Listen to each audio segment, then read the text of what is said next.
Love is in the air. Heaven Sent Flowers has the perfect gift for your special someone. Whether it be something sweet, something cuddly, or one of their beautiful flower arrangements, Heaven Sent Flowers has it all. Heaven Sent Flowers delivers to Ashland and to Shady Cove and all places in between. Check out their website, flowerseaglepoint.com. Like them on Facebook to see more of their arrangements under Heaven Sent Flowers, or call them at 541-826-2536 for a chance to win an elegant dozen red roses. Comment #FlowersForMe under the rose post under OPS Podcast Show under Facebook, Instagram, and Twitter to enter daily. Winner will be announced Friday, February 28th on our social medias. Heaven Sent Flowers and Gifts, where it smells heavenly. Perspectives change with broken strings and worn out souls. Years ago and some with wings. Some are old, some undersold. To grow we need to rely on and try on some other people's shoes. Some other people's shoes. Welcome into Other People's Shoes. Of course, you know I'm your host, Neil Matthews. I'm so excited today. You can know this about my guest today. She's probably best identified as a mom. I call her a fitness nut. She may speak about that differently, but she's a licensed massage therapist as well. I believe one of the hardest working women I've probably ever met personally. She's a great listener. She's also a great friend. I think of her like a coach. Oh yeah, by the way, she's also the boss, so be careful what you wish for, and be careful about the time you ask off. Make sure you 2 weeks ahead of time. It's not too much to ask. Help me welcome in my guest, Jennifer, or as I like to call her, just Jen, or even JJ. That's Jen, right. how are you? Thank you. I'm great. How are you? I'm so excited to sit with you today.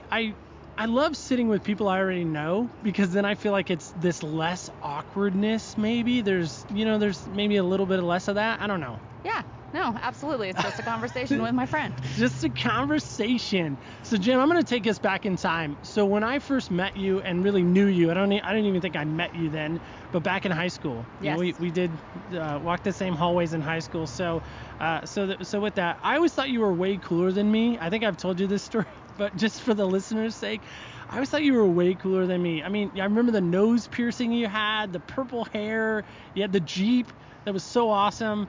Our paths never really did cross, as far as that goes. But, when we started working together, you became a really good friend, and something I really wanted to share with you. You became a really good friend, and then you became my supervisor, which is even a little more awkward. But, since our time of working together, you become a great mentor and a great friend to me. So I just wanted to share that with you. Thank you so much. Before we start off. So there we go. That.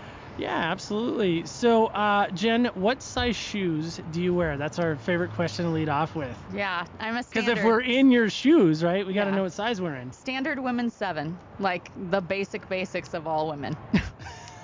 You're like, I'm just basic in that regard? So basic. Like, I can't even go to a shoe store and find shoes in my size because everybody wears these size. So. That's almost like the men's 10.5, 11, by the way. I think that's the most basic size. Yeah, common size. So 7, you said? 7. Okay, and is there a style or brand that we're wearing? Well, you know me. I love my heels. Yeah. I wear my heels every day to work. Please tell me we're not wearing heels today. I'm not. I'm in I know, boots. you are in boots today. I know. You know why is because I'm so short. So when I feel like I have to have a presence of authority, I need to be a little taller. Gotta be than a little 5'1". taller than 5'1". It's nice that you throw in the height there. That's just, we're not going to get into the weight, and that's just a whole nother conversation. So Jen, I got to ask you this question because I'm really excited to hear your answer on this, and that's this question I came up with.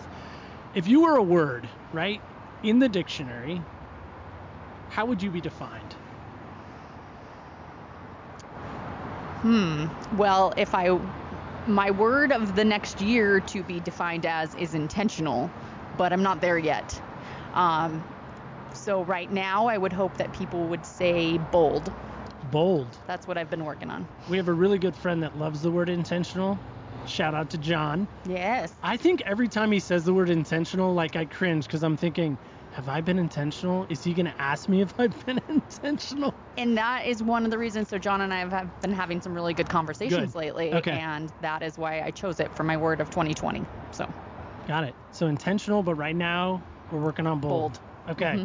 So, all right. So being bold and being intentional, they do kind of go hand in hand. Yes. I like it. Okay. All right. So, hardest part about being a single mom, we mentioned you being a mom, but I know that you are a single mom. So I'm curious from a single mom perspective, what do you think is the hardest part about being able to be patient and present at the same moment. So being present's difficult because being single, you have to be the one that's, bringing in all the money and doing all the things. So being in every place at every moment is hard. And then coming home and you've got 100 million things to do and your child just wants your attention. So being present is the most hardest thing, but patience comes along with that because I have to put everything in the back burner to be present. And that is not my general characteristic. So those are the things I find the hardest.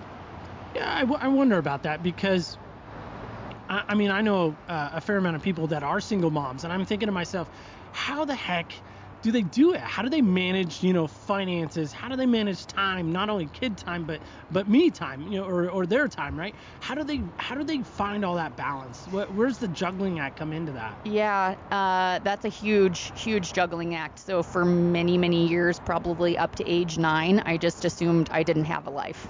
My life was my child. That's not the best way to do it. You need that me time because you can't give to others if you aren't filling your own cup. So I learned lessons through that. I definitely had moments where I was not patient and present because I wasn't filling my own cup. So I've learned that it's not about balance, it's about being centered. And being centered means that you take care of yourself first so you can provide to others. And that was a huge lesson, and I've only learned it in the last few years. So how did you come to that lesson learning experience? I've done a lot of working on myself in the last few years. It's a big journey. Started with my health and fitness so that I could be around for my child when he's 18 and, moving on and has kids, and I want to be there and I want to be as healthy as I can be. So that started it. I think when you start working on one thing, then other things start falling in. I started finding that I wasn't centered because my spirituality was off, my emotional status was off. I was striving for things that didn't fit in my new picture. So that's kind of where that journey started, was a few years ago when I started with my health and fitness, and now it's just moved on to so many bigger things. What do you kind of credit that mind change or that mind shift to? Man, it's about being aware of yourself, self-awareness, and really just taking that moment to reflect.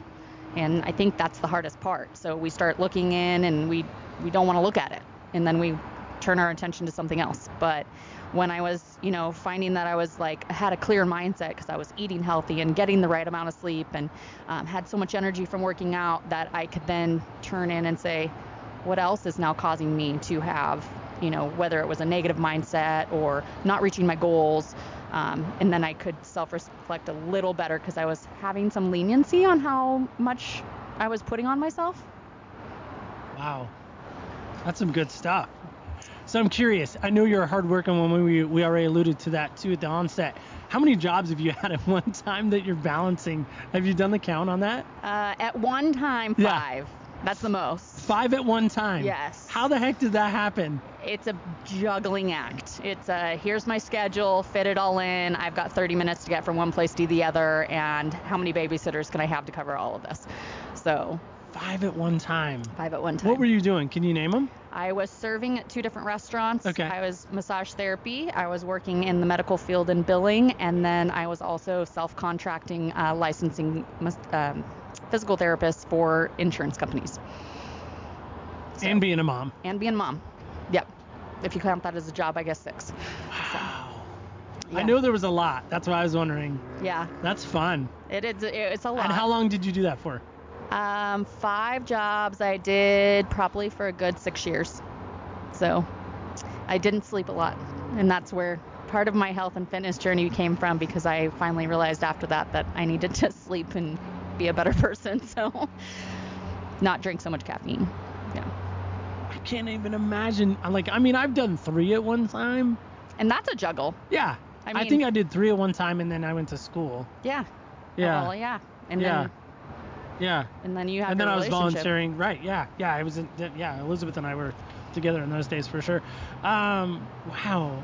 So, how has your vision really shaped and changed you the last couple of years? I know you're kind of already talking about that, so we'll just build on that a little more. Oh, yeah. So, I mean, and you say last couple, I'm going to go back, let's say 23 years.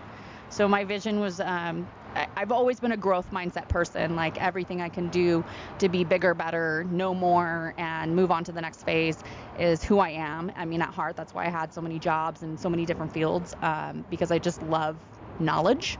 But I also love attaining things and reaping the rewards of, I mean, honestly, people thinking that I'm, doing well, which that portion of that mindset is probably a little off. But 23 years ago, I had a terrible mindset of blame and complain. Everything that didn't work right for me was somebody else's problem.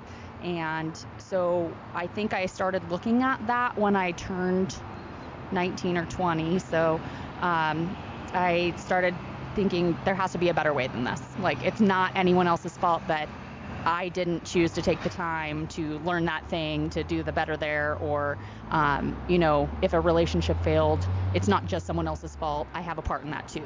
So slowly started to work on that, not blaming other people and knowing where my part was to acknowledge and accept that that was part of my actions. Took me a long time because that's a really hard mindset to turn around. And probably in the last 5 years, I would say, I've really focused on accepting and moving towards how to change those things in me. And by doing that, each and every little thing that I've implemented, mainly my gratitude practice, has changed my mindset to where now everything's positive. And if I start with some negative self-talk or negative talk in any way, shape, or form, it's an instant, like, I catch myself, I turn it around, find something to be grateful for, and what can we do to fix it, not blame it on someone else. So 23 is this epiphany almost, right? Yeah. So I'm thinking back to 23. There weren't a lot of epiphanies, at least for me personally, but what was that moment that you're like, you know what? I'm tired of playing the blame game. I'm tired of playing it's everyone else's fault. It's not Jen's fault. It's everyone else. What was that turning point? Truly, it was my child. I got pregnant, and I blamed everybody else in the world for me getting pregnant, and obviously we know that comes down to me and one other person. So last I checked. But it was everybody else's fault of why it happened that early or this or that. So and it really came down to me accepting that I was going to be a mom, and I didn't want my child to learn those things, and I wanted better for them, and so that's where that started. So that inner drive comes from that moment where you're like, okay, it's put up or shut up. I'm going to be a mom. I got to figure this out. I got to stop blaming everyone else and take ownership. I don't know too many 23-year-olds that would wake up one day and say, I need to change. Yeah. No. I mean, you're a boss now. You're hiring people. I mean, do you know any 23-year-olds that we work with or have worked with that have had that mindset? No. Not naming names, obviously. We're like, well, Joey and Billy and Bobby and Tammy and Gina and whoever. No. No, I haven't. It's usually, if I'm going to say that when that starts to happen, it's later in people's 20s when they've gotten married and all the things have happened. I feel pretty blessed at this point and grateful that it happened so early, that I've had so many years to work forward and be this better person and continue to grow and hopefully provide to this world a lot of better things. But it's hard for young people. There's so many temptations and society's rough, and we build on a negative mindset from the get-go. Yeah, for sure. So along the way, have there been any kind of role models or any people that you can look to say, well, this person helped me or that person helped me, or maybe a book or something that helped you along the way? Oh my gosh, so many. Okay. I have so many. Okay, good. So early in my life, it would be my aunt, Jessica Jones. So she sounds like an author, by the way. And She sounds like a superhero or whatever. Almost, yeah. I was going to say like a No. private investigator, Jessica Jones. Yeah. You're on the scene. So she is an amazing woman who literally has just worked her butt off her entire life, single mom. So, when things started kind of falling in the place where I was like, who do I have that is living this life that I can do better to be like? It was her. I saw everything come from her. And so it was a lot of talking to her. How did you do this? How did you come up with this financially? How did you pull yourself through that hard moment? What do you do with relationships? Those were all conversations that we had throughout my early 20s. And as I've, gotten older and started doing these things on my own, I've looked to different authors and especially in the last few years. So right now, I'm super big on Rachel Hollis. I do life coaching and career coaching with her and her husband. Amazing people that bring just so much positivity and room for growth. Marie Forleo, I just read her book, Everything's Figure-Outable. Super great book. I am currently reading High Performance Habits by Brendon Burchard. And if you haven't started that practice, it's amazing and will drive your focus on your goals so much further than you ever thought. Originally, I read Dare to Lead by Brene Brown, and she's amazing as well. So I've just been reaching out to every little thing, and if someone mentions somebody, I try that too. Because there's so much knowledge out there and so much goal-driven people that, as they say, if you're, the dumbest person in the room, you should be happy. If you're the smartest person in the room, you're in the wrong room. So same thing with where I'm going with my goals. If there's a bunch of people around me that are doing so much better, I know I'm in the right place. I love that. So some would ask, wait, she's not giving mom and dad credit. Yeah. Why not? I mean, mom and dad are naturally our role models. They should be, right? Yeah. Well, I would say that my mom was a role model for me in certain aspects. My mom passed away when I was really young, so I was 10 or 11. And that shaped a lot of my life. And that's where kind of my blame and complain mindset came from, is because I was so hurt with everything that happened, and moved forward with that. But my mom shaped my career life. My mom was an amazing woman, very, very smart in the finance industry, worked up from being a receptionist to the Northwest director of Associates Financial. And I've always wanted to be her. And that's what I'm pursuing right now, is where I'm at in my own aspect in the field. But as far as everything else, she was a great mom, but she had a partner. So I couldn't really fill that shoe, because I don't have that to balance. So I didn't get to implement that in my life. As far as, someone in relationships, I hope to be able to be her someday, because my parents had a wonderful relationship. But I'm not there yet. And as far as my dad goes, I love him to death. I wish I could say that I would love to have things from him, but right now he's just a support. So I love him. He's my family. I will never turn back on that. But he took a different direction in life, and just is not something that is inspiring to where I'm at and who I'm at in the life that I live. Now, I know this because I know you personally, like we said at the onset, but for me, hearing about your mom and how she passed, to me, has always been very challenging, because I think here's this, again, you being the amazing woman, not having that motherly role model to really lean on, her passing so young, you were 10. Some people think, really, a 10-year-old, could you pick up that much from her? But it sounds like you did. And of course, nobody can ever dispute that, at least in my opinion. But it's amazing to me too, that again, with the fact that your mom not being in the picture, you still found a role model. You still found somebody to model your life after, and you didn't quit. Yeah.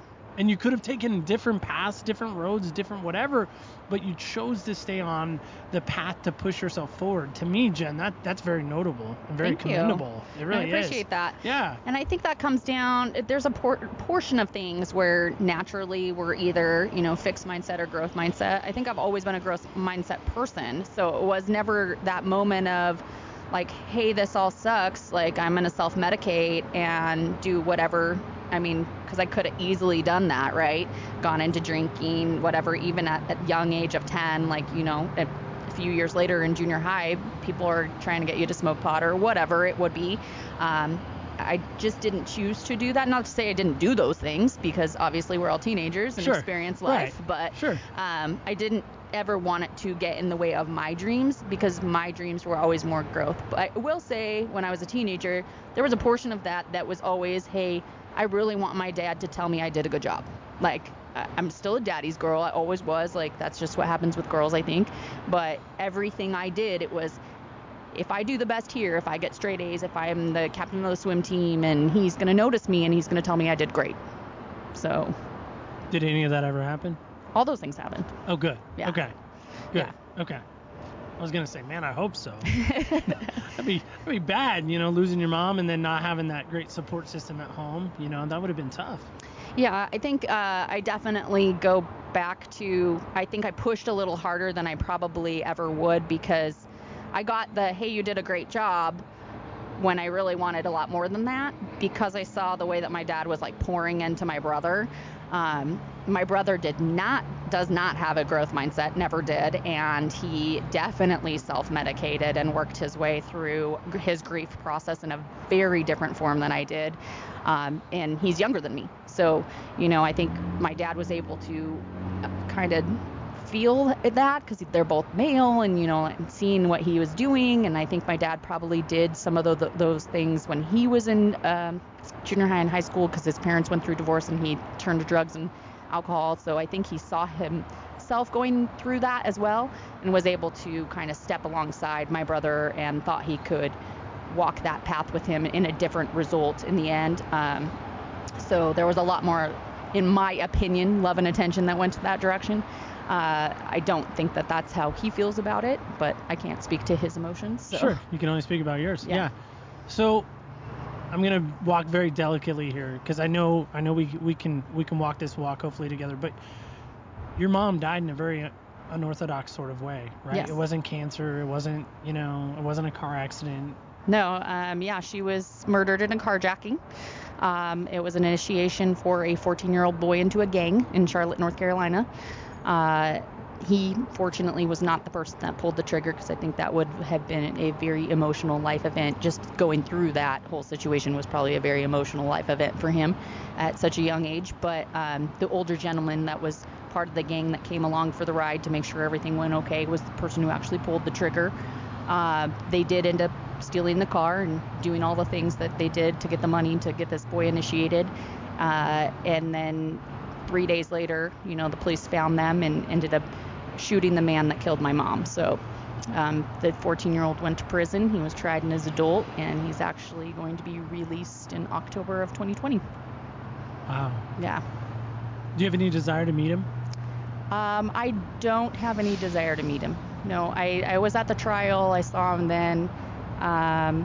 My grandfather is trying to go for the release, and I don't have any desire to be there. I hope that he is moved forward and done bigger, better things that are offered in the prison systems. I hope he's, gotten a college degree and done what he needs to do. I hope he's not going to be released and just end up back up there. Jen, I bring that up again. I know we kind of talked about it a little pre-show, so we had permission. So people are like, "Wow, you're a monster, Neil. You're bringing up how her mom died. You're such a monster." There's a reason. Yeah. There's a reason why I'm bringing that up, and that's this segue, because Jen, I look at that as, again, you had every reason in the world to give up. Yeah. Every reason in the world to say, my mom has been killed. My dad is support, but he's a dad. He's not a mom. Yeah. He can't meet the needs of a young little girl, or even now an adolescent little girl, and now even as an adult woman, right? He can't meet those needs, as you said, right? He's a dude. I'm a dude. I can't meet the needs of my daughter, right? I'm hands up on that, right? But my point is that I know that in you, and that's part of the reason why I wanted you to come on, because I think your story is so powerful from that respect, because people, in my mind, have so many reasons to quit on life, quit on relationships, quit on people, quit on jobs, quit on whatever. And you've chosen not to quit. And that, to me, again, speaks to your character and who you are. Well, I appreciate that. I look at that as life happens to all of us, and we don't get the greatest shakeout sometimes, but those things should build us into better people. They should serve us in a way that we serve others well. And I've always looked at that as, this is not an excuse for me to not do well. There are, and I hate to put it this way, but there are people that have worse. Yeah. We could have been born in a different country and be immersed in war our whole lives and be starving. Like, those things are worse. I think the other side of it is worse, that this was, a 14-year-old boy that's taken out of society for 20 some odd years because he's in prison now. I mean, he was a kid. That poor thing. Like, I've lived a whole life while this guy's been sitting in jail. So, he's only, at that point, he's what, 4 years older than you are? Yeah, he was only 4 years older than I was. So, yeah, I mean, that's not much of an age gap, really. No. I mean, I, at that point, could have never ever thought of that. But Sure. I mean, to even be living that life to where you thought that was your option for something better. Well, and again, we don't know where he is. We don't know his mindset, obviously, in that moment, but we can only imagine and speculate. But for whatever reason, he thought the gang life would be the right life. Yeah. Right? Right. The life choices that led him to those decisions, he may not have had that role model. He may not have had that driven attitude to say, what's next? How can I be better than myself? He may not have had that. Obviously. We don't know. Yeah. Clearly. Yeah. We're speculating, of course. Right. But, Speculating. But, yeah. So how is that? I know we kind of talked about it already, but how did that affect you, like, going forward in school? How did that affect you, most of the rest of your life? Yeah, so the first, 7 to 8 years after, I didn't deal with my grief.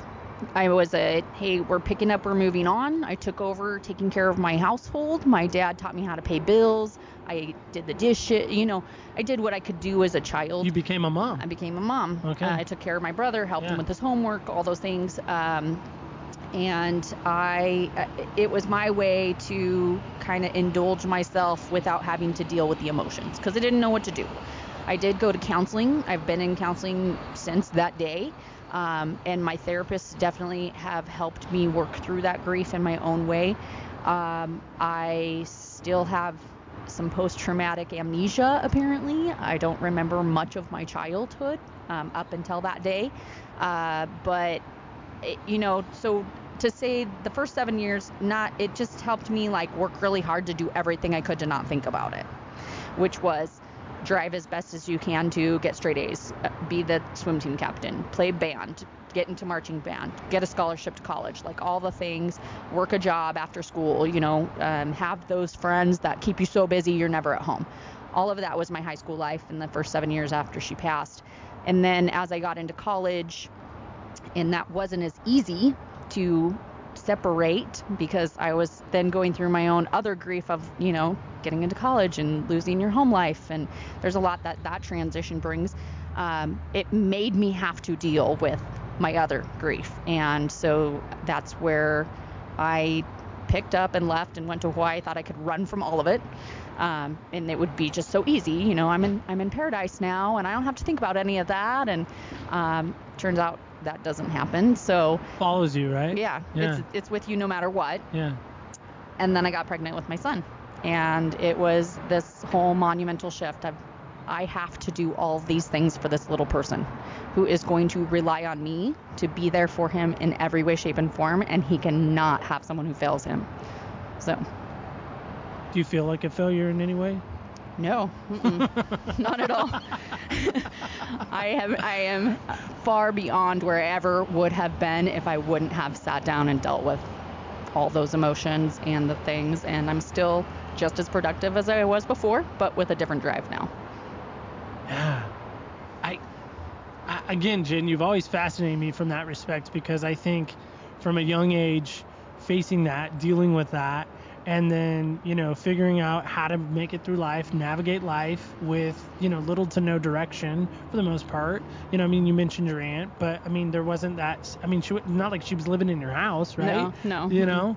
So, to me, that's always been very fascinating from that standpoint. And to me, again, it speaks to the spirit of someone who, if they say, okay, enough's enough, now it's time to be an adult. Yeah. And to recognize that is just incredible. And, I liked how you said you thought you could run from it. That was kind of cool. Yeah. Yeah, that was like a good, like, avoidance is actually something that, I've carried from there. And Yeah. that's something that I've worked on. Because, I mean, even comes down to like little stuff, right? Like, I get so nervous about speaking in front of people. And now that I lead a team of 30, and when I'm doing a team meeting, like, basically everything I want to do when I'm preparing for a team meeting, I try to avoid it, because I'm so scared about the end result of actually standing in front of those 30 people and talking, that usually I walk in and have to wing everything because I didn't prepare well enough. And then every time I'm like, I shouldn't have avoided that. I should prepare better. So that's been a goal that I've been working on. Well, Garrett always gives me a bad time because most of the time I don't come with questions. Yeah. I just sit and we're like talking and here we go. And, but sometimes I've been trying to structure myself, for you as the listener. So we have hopefully a little more structure. So I want to kind of transition a little bit here if we can. What's one thing in life that you think people just fail at miserably from your perspective and your point of view? Maybe not miserably, but fail at. I think that people, I'm going to go back to my word of 2020. Being intentional. Okay. Intentional. Like, we all set goals for ourselves, and then we just kind of let it, like, go by the wayside. We say we want to be honest, loving, caring people, and then the next day we're screaming out our car window at the person's, in front of us that took 2 seconds to get past the red light. Like, all these things, that's not intentionality, that's not authenticity, and we are not being good humans to each other. And I think that's the part, like, there's a small group of people in this world who are really trying to get there, that have become kind of awakened to that, and it needs to grow. That needs to grow. That community of people needs to grow. Yeah, because I'm thinking about that too, right? I think people just in life allow failure almost to define their identity and define who they are, and they sit in that failure and they sit in it every day and day in and day out, playing in that dirty mud puddle, and they never want to get clean. Yeah. Why do you think that is? And I know we both work in a very negative industry, so it's really easy to be negative. It's really easy to allow that negativity to creep into our world, our personal world. Yeah. Well, firstly, I think failure's scary, right? So most people don't even take the step towards actually failing because they're so afraid to fail, right? But we need to have a different mindset of looking at failure. Failure is just a lesson to say, what did I do wrong and how do I fix it? It doesn't mean you can't ever do that thing again. Actually, you should get back up on your feet and do it right again after reviewing what you did wrong and where you can fix things. And I really think that it comes down to your passion. If the end goal is really something that you are passionate about, if it fires up your heart, then you should be moving towards that regardless of how many times you fail. If it takes you 20 years to get a business up and going because that's your dream, then it takes you 20 years. Whatever, we've got like 60 years plus to be in the working industry. Like, who cares if it takes you 20 years? Like, but the other part of failure is obviously in our industry, we see that from the borrowers, and people fail financially. And is it failing? I don't know. The society and the economic structure of our country is really hard to be progressive in without an education. And unfortunately, we don't provide that to people in this country. Financial education is something that you have to teach yourself. And I think that a lot of people find money to be their biggest failure. And that's just a place that we need to start educating our society and providing more resources to people. But failure is an interesting thing because you have to be open and reflective, and you have to go easy on yourself. You have to be okay with the fact that you didn't make the goal even though you gave it your best, or be aware that maybe you didn't give it your best. And if you still want that goal to be attained, then this time maybe you do give it your best. So yeah. And why do you think we as a society struggle so much with giving things our best? I think that's because we are extremely easy to procrastinate. It's always I can do it later, or I'll get to it, but we don't plan things well. So we don't. Are you a good planner? I am a terrible planner. I'm terrible at it. That has been something I am working on, like in the last 90 days of this year. That was, I was kind of thinking ahead, hey, what am I going to do 2020? What are my goals for 2020? And I was like, wait, why am I waiting for 2020 to start to do this? Like, if I'm going to commit to something, I'm going to commit to it right now. I got 90 days. So I did, and I'm working on it, planning better. I am the most disorganized, structured person you will ever meet. I never use a calendar. My friends laugh at me and they're like, how do you have all these jobs and you keep everything going and you remember your son's everything's and all the bills and this and that, and you can never remember the day that we plan to like get together to do dinner? Because I didn't put it in a calendar. I don't have that. Like, that's not an everyday routine thing for me. Everything else is like, I do it all the time, right? So it's like built into my brain. So I have started using my calendar and reminders, and I have a planner, and I'm planning out my goals. I have my roadmap. Like, every month I check in. Every Sunday I check in. Like, I do my bills every Sunday. So it's just part of my routine now. And I think that just comes with practice, right? Oh, yeah.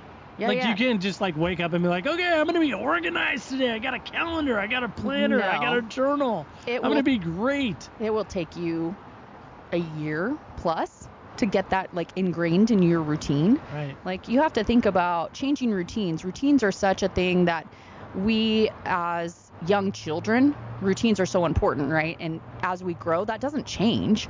We as humans, we love routine because it allows us to just do that same thing every day. So you should have a good morning routine so that you're up early, you're, maybe get your exercise done so you've got energy for the day, you feed yourself well, take the time to get ready. You shouldn't be rolling out of bed to go somewhere to be performing, but that's me every day, by the way. Wait, it's 6:30. I gotta go. Let's go. Yeah. See, and it's like, especially when you have kids, right? So then all of a sudden, like, now you've got this little person that needs you to help them get their socks on, and you're like, we're already 5 minutes late. Get in the car. That's You're going without a sock today. Yeah, it's frustrating, and it sets the tone for your day, right? So that's why I say a good morning routine is the best way to start your day. Now, the rest of my day now falls in these routines. So look at my planner, plan it out. I make it a goal to only have 2 things to actually get done in a day, because I found that if I have like a to-do list, I will get nothing done. So because it's too intimidating. Well, not even that, but I get interrupted every 5 seconds for something that is not my agenda, right? It's not my agenda, but I am serving those people, so I have to serve them well, and I have to be there and be present for them. So if they need my assistance, that takes priority over anything on my agenda. Yeah. And I think sometimes, again, we forget that we can have an impact. Yeah. Right? I think that, like, does my attitude really influence others around me so much? But it really does, doesn't it? Absolutely. So for those of you who don't know, Neil and I both work in a corporate setting, and so we live in cubicles, which is always... We live in a cube. Yeah. It's always an interesting thing, right? It is. Because you're so close to 3 other people. Right. And then in a sea of 100 of other people, all sitting in these cubes. But if you come walk in, Neil, and I don't know if you've experimented with this, but if you I'm going to try it now. In the hall Taking and notes. down to your cube area, and you sit down with a huff and like upset feeling first thing in the morning, pay attention to the rest of your day, the 3 people that sit immediately next to you. Yeah. By midday, I don't care what mood they were in, you've changed their mood. You wrecked it. Yeah, wrecked it. And then you're all not performing. Yeah. For the whole day. Yeah. Now, if you walk in and you're high-fiving, hey, how's everybody doing? Hope you have a great day. We're going to hit numbers today. Like, whatever it is about your little pump up, like, pump the jam. Everybody, I mean, I wish we could start out with a like a walk-up song, like a wrestler. Wouldn't that be great? What would be your walk-up song? Oh my gosh. I'm putting you on the spot there. I don't know. I'm really bad with song names. I know. Mine is Turn Down for What? Yes. That's mine. Turn down for what? Whoop, whoop. Copyright reasons, we can't play that. Sorry. Yeah. Go Google it though. I don't know. Probably. Eye of the Tiger. I like that one. I do.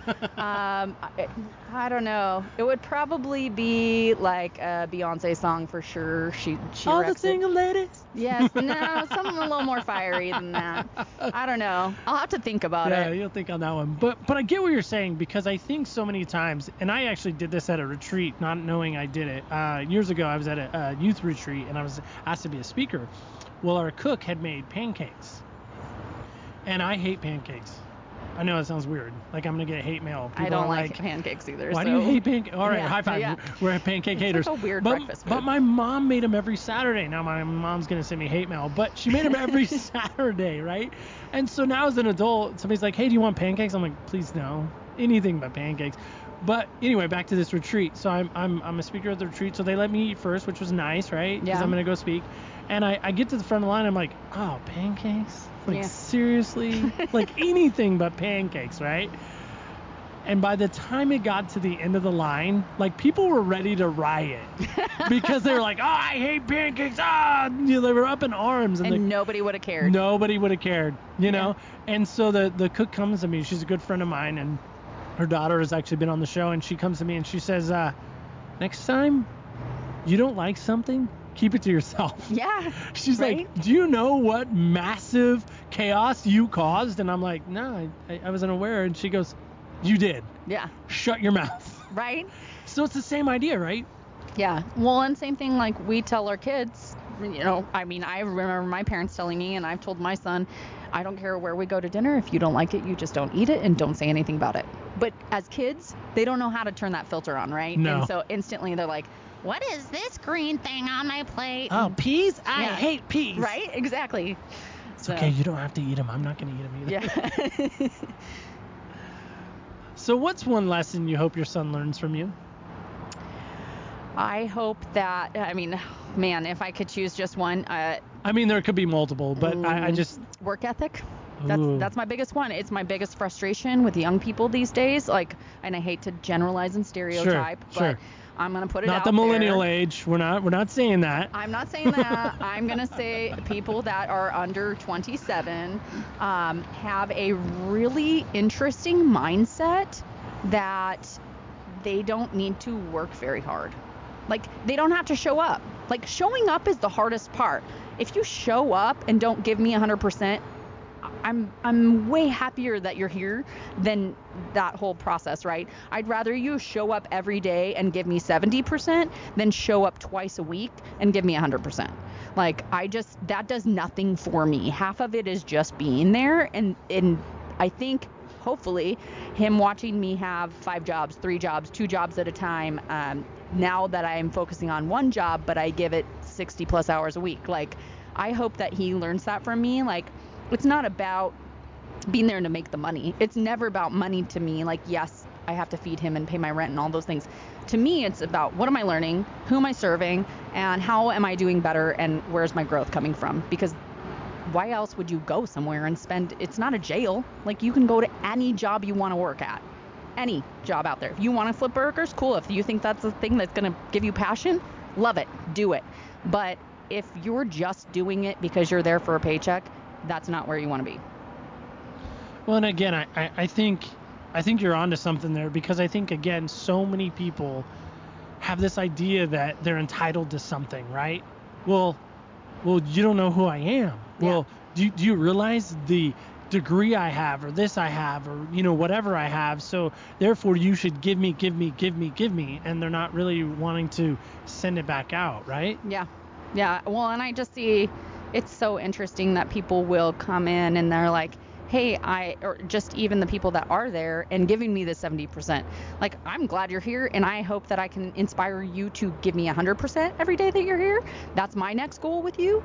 But they're like, hey, I should be making just as much as that person that's over there giving the 100%. Well, no, because you're only giving me 70%. So let's get you there. But that's not fair. Yeah, it's not fair.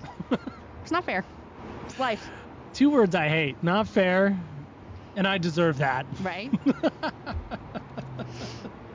Well, that's awesome. I think I've never met your son, but from what I've heard, Really? You've never met my son? I don't think I have. Wow. Yeah. That's crazy. I mean, I've seen pictures of him. No, I think I did when we were at Ashland one time, but it was brief because he was snowboarding Yeah. and he was in the middle of something and I didn't want to wreck that. So Well, and I think when I came to church at your church, he was with me, but you maybe weren't I wasn't there. or you went to teach the youth or something. Something. Who knows? I'm always doing something. So what is the greatest thing in life that has cost you the most? I know there's been financial costs and normal bill stuff, but what's one thing in life that's really cost you in this journey that you've been on? I hate to talk about like regrets or whatever. Yeah, and I was trying to phrase that not as a regret kind of thing, but I mean, I'll say that I regret it, but I know that my journey took me elsewhere. But I do regret not finishing college. I dropped out my end of my junior year. I only had like 6 credits left, mainly because I didn't want to write my thesis paper, and because I was That's a lame reason, Jen. I know it was daunting, reason. And I just at least you got to that point. I'm not even there, close, yeah. So I really feel like I could have done a lot of things for a lot of people if I would have just gone into the field. I was going to go into social work. I don't know that I would truly be happy there, but I know that my heart would have been open to it and I would have helped a ton of people, maybe in a more positive way than financial aspects, but. Love that. Jen is a social worker. I could see that. All right, so I want to kind of end with this last question. So why is being, I've got to look at my notes one more time. Why is being satisfied so hard? I think that's because of the expectations we put on ourselves. And again, that part of failure like feeds right back into this, right? So when we develop expectations for ourselves and then we don't meet them, even if we just kind of don't meet them, like we skim the surface and don't quite get there, that feeling of failure comes in. Expectations are probably the worst thing that comes from human beings.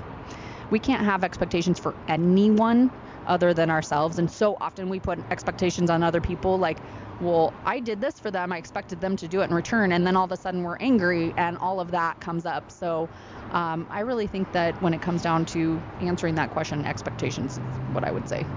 Expectations. Have you ever had unspoken expectations for somebody? Yeah. I mean, that is probably the biggest driver of why I was such an unhappy,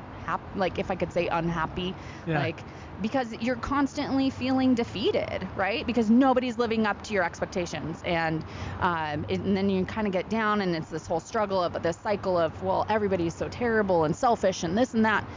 Well, no, you just have a whole different agenda than they do, and that's not fair to put your agenda on other people. How do you get around that, though? How do you get around that personally, where you don't have any expectations for people or just, in general? How do you get to that point? Well, as a boss, I can't be there, right? Yeah. So I can't be there. I have to set expectations, and I have to realize when people don't meet them, that's not about them, and it's about me. As their leader and their servant and their coach, it's about me making sure that they're getting the resources and time, and they're being intentional about it, or having that heart-to-heart moment of like, is this really where you want to be? Because I'm not feeling that from you. Now, on a personal level, it's taken a long time. That's a mindset shift that you have to create, but you cannot have expectations for people that you have personal relationships with, because they will let you down every time. So the only thing I can set expectations for is how I react to anything that's happening. And so really it comes down to actually, I don't want to say self-centered or self-focused, but self-aware. So I'm going to ask, Neil is an employee. Do you have any crazy story? No, I'm just kidding. Neil, I think you are one of the best. Oh, Jen, really? Yeah. One of the best? One of the best. Wow, that says a lot. We had to get your focus there sometimes, but it's true. People always give Garrett a hard time. He's not here, so we can talk about Garrett today. But people always give Garrett a hard time. They're like, "How do you do it? How do you work with him?" I'm like, "Am I really that hard to work with?" You have a lot of energy, Neil. It's true. That's hard for some people. That is. Some people have a wrong expectation of me, maybe. I think so. That could be what. Okay, yeah. We're not in my shoes today. We're in yours. So we always like to play this game when we end things. So I'm trying to open my phone. Jen, I just want to say thanks again for coming on. Thanks for doing this. Thanks for having me. This is Are you actually excited? One of my goals of 2020 was to be on a podcast. So now I'm super excited. I have cross that off the list. That's great. Yeah, it's fun. We love doing the podcast, and we're super excited about doing it. Why won't my phone open? There we go. So here's our game that we like to play. It's called Senseless. I'm going to give you that. Since you're here live, you get the cup. It's a North Carolina cup. So there's a die in there, courtesy of Garrett's Christmas present. So there we go. So you're going to roll, and then I'll tell you what your number is. So shake it up, shake it up, shake it up. It's like Yahtzee almost, but there's not as many dice. Did you get a number 6? I got a number 6. That is fantastic. It's an upside down, my favorite number. It is an upside down, your favorite number. So I was really hoping you were going to get 6, by the way. Really? I really was. I was super excited. I was like, I wonder how she's going to answer number 6. So here's number 6. Dinner with one person, dead or alive. They're buying dinner, so you don't have to worry about that. So where's the restaurant? What are you having? And then who are you having dinner with? Janis Joplin. Janis Joplin. Yeah, that's my answer. Somebody's going to have to Google that because there are people out there that probably don't know who Janis Joplin is, which to me is very sad. But Janis Joplin. Janis Joplin. Okay. I don't know that I have ever been so wanted to be a person in my life as I've ever wanted to be Janis Joplin. And I just think that she was so bold and authentic and just crazy and wild and like did all the things that she ever wanted to do with such, ferocious behavior. Like that would just intrigue me to talk to her and just like get a piece of her mind for 1 hour. I don't really care where we would eat. I don't even know if she was a vegetarian or a vegan or any of those things. I'm assuming probably, but probably not, because all she really did was drink a lot of whiskey, and so smoking a lot of cigarettes. We might just go to a whiskey bar, and I'm totally okay with that. Shots on Janis. Yeah. What would you ask her? Oh my gosh. I would want to know what drove her to be in that that industry, really, because in that time, I think most women were not single artists. Right. So they were backed up by males, or they were the backup singers to males, and that they generally did not like sing the show. Maybe Aretha Franklin, but that's about it. But but even at that point in time, she still had. I think she'd come from another group or something. Yeah. Maybe I'm wrong on my music history. No, I do believe so. So there wasn't that, like you said, there wasn't that single artist. She was really on her island. Yeah. Right. And she did all the things, and she was, huge. Again, just huge, and huge star. The way I see her is, and I could be totally wrong, but she would walk into a room, and it was just such this energy and aura that like kind of claimed everybody's attention, and I feel like she was like the life of the party. Like everybody wanted to talk to her, and she was so fun loving, and it was never like deep and emotional, but then like she could get deep and emotional about women's rights and those types of things, and I don't know, that's the person. Janis Joplin. Okay. Well, Jen, once again, thanks for coming on. Any closing thoughts? Anything you want to inspire anybody with? We usually kind of give you the last word on this, so go for it. Whatever you got. Yeah, I don't have a lot to like give to people other than I think it's super important that everyone takes a moment and works on something within themselves. So I hope that for all the people, I want to create a bigger community of self-aware people and people that are doing things for others and really serving humans. So that's what I hope.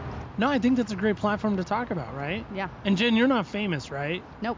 Okay, just checking. I mean, there's a lot of people with my same name, but I'm not famous. You're not famous. Not yet, anyway. Not yet. Who knows? You could be a famous motivational speaker even. Doubt it. I highly doubt it. But, someday, maybe. Would you rather have spiders crawl on you or be on a stage? Oh my God, neither. But probably I would rather be on a stage because spiders are awful. Well, Jen, thanks so much for coming on. We're excited to have you, and thank you for giving us a few moments today. We appreciate that, of course.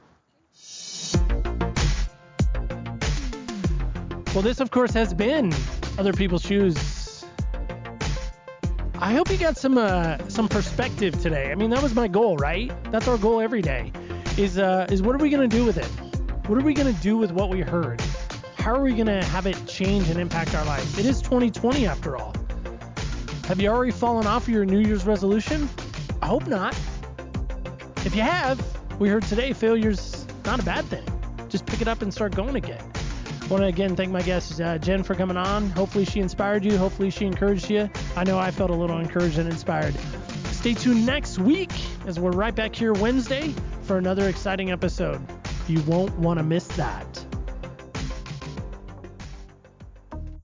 Thank you so much for joining us on Other People's Shoes. Of course, you know I'm your host, Neil Matthews. I want to thank my guest, Jen, for coming on. Great friend, great mentor. One of the greatest takeaways I think I had from her today was how she is now prioritizing and how she's really making an effort to not let things distract her, but continue to move forward. Those were some great takeaways for me. Of course, we want to invite you back next Wednesday right here. We, of course, have another guest. Her name is Jennifer as well. So here's a little clip from Jennifer's episode next week. I still know that I'm forgiven. I still know that I can walk in freedom, that I am still loved by God, that He has still called me to do things in this life because He didn't take my life that day. So the day until He takes my life, I'm going to continue to serve Him. Yeah, I mean, I'm a caddy.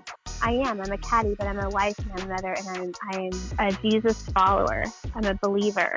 So that's how I would describe me. If you're curious on what a caddy is, of course, you can Google that right now and not be surprised, or you can wait till next Wednesday to hear more about Jennifer's exciting and very impactful episode. This is an episode you don't want to miss. I'm going to tell you right now, it is very powerful. Of course, if you'd like to hear past, present, and future episodes of this show, that can be done at opspodcast.com. Of course, that's where past and present episodes are. If you'd like to support us in any way, we, of course, are a tax-deductible entity, nonprofit, so that can be done. We have linked that down below. Our PayPal account is available to you, so please give accordingly if you feel so led. And of course, if you have any questions, comments, or feedback, we would of course invite you to call our hotline where you can leave a message or even text us, and that can be done at 203-548-7463. That's 203-548-7463. And of course, like us, follow us, tweet us. That can all be done at OPS Podcast Show. And of course, last but not least, remember, when you walk in other people's shoes, you really do get a different perspective on life. On behalf of Garrett and myself, we want to invite you back here next Wednesday